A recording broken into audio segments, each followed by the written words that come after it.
Hey guys, I'm finally back after a very long Christmas break. I'll be able to, though, we're still like off from school for about another week, so I'll be able to pump out probably a bunch of more videos. And so I just saw this and I was like, I'll just read the story, it's really short, and then we'll get back on track with what we've done. This will just kick it off pretty much.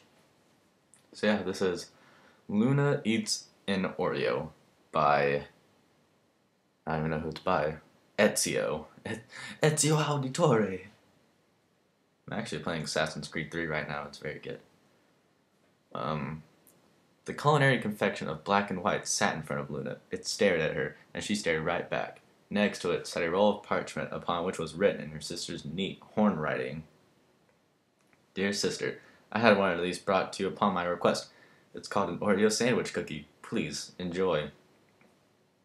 Luna didn't know what an Oreo was, nor what a sandwich was, nor even a cookie. All she knew was that this strange, monochromatic thing was trying to intimidate her. She leaned in closer to it, never blinking, never averting her gaze. She would win this contest of will, even if it took her all eternity. Several hours passed. Luna did not feel even the slightest urge to blink. She considered this new foe a worthy opponent, with a mind as steady and calm as her own. Suddenly, a soft pop chatted her calm and steady mind.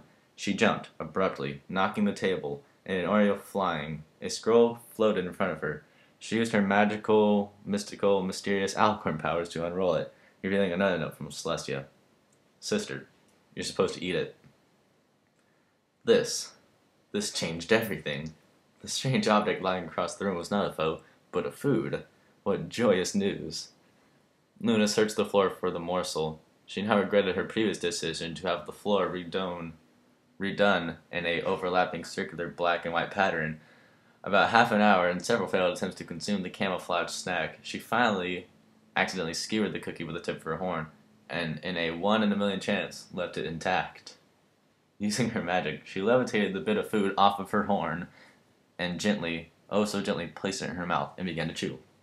To this day, she cannot completely recall what happened next. One minute, she was sitting in her room, eyes as wide as saucers, as she experienced the first time the sweet, creamy hint of chocolate deliciousness that is inside an Oreo sandwich cookie. Next, she was in another world, a world where rivers of Oreo cream ran white, a roughly textured black cookie landscape. The lakes were filled with milk, and the birds flying overhead were not birds at all, but large Oreos with wings. There was no sun nor moon. The sky was pure white. She had entered a deliciously monochromatic landscape, and she loved it. Suddenly, a voice from behind her caused Linda to turn around, only to find her sister standing there.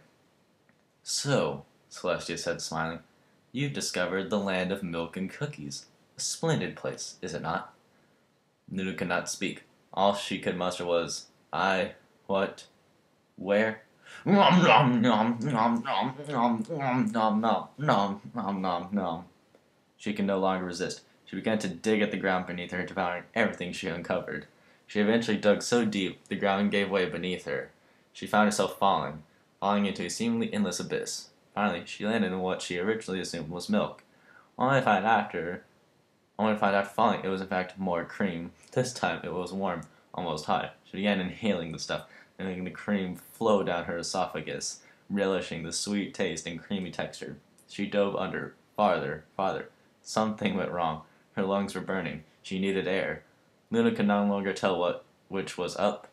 The whitenesses turned into blackness, and she knew no more. Beep, beep, beep, beep. Darkness. Beep, beep, beep, beep, beep, beep, beep, beep, beep, beep, beep, beep, beep, beep. Her heart rate is escalating. She's coming out of the sugar coma. She opened her eyes and surveyed the room around her. It was her room, turned into a makeshift hospital room, and an IV was hooked up to her right foreleg, where the heartbeat monitor showed her heart rate. Two ponies, male and female, dressed in identical white doctor's clothing and masks, stood to either side of her. We found you here on the floor twitching," said the male doctor. "We knew the symptoms immediately. First time eating an Oreo syndrome. All like one word, so it was like really hard to read.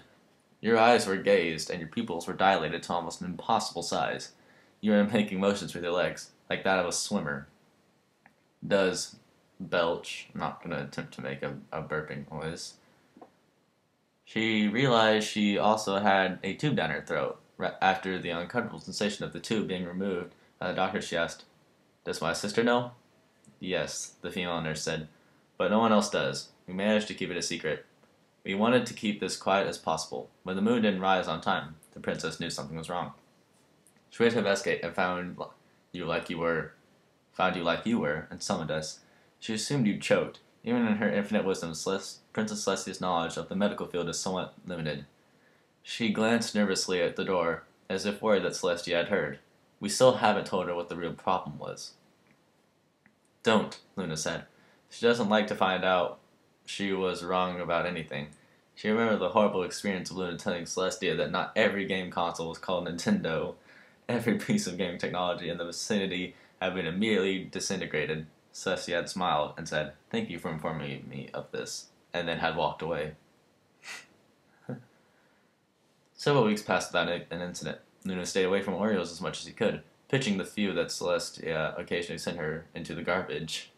Finally, one day while drinking her daily tea, she heard a soft pop behind her. A squirrel had appeared along with a small plate of Oreos, abnormally thick Oreos, she noted. Unrolling the scroll, she said, "Sister, I have made a remarkable new discovery. These are called double-stuffed Oreos. Please enjoy." Double stuff, she thought for a moment. The cream has been doubled. Luna couldn't resist. Grabbing one of the cookies with her magic, she slowly floated it towards her, placed it in her mouth, and began to chew. Alright. That's the only chapter. There's an epilogue, which I will put in a separate video just because I want to make 2 videos, because I just don't want to make this into one video. So bye.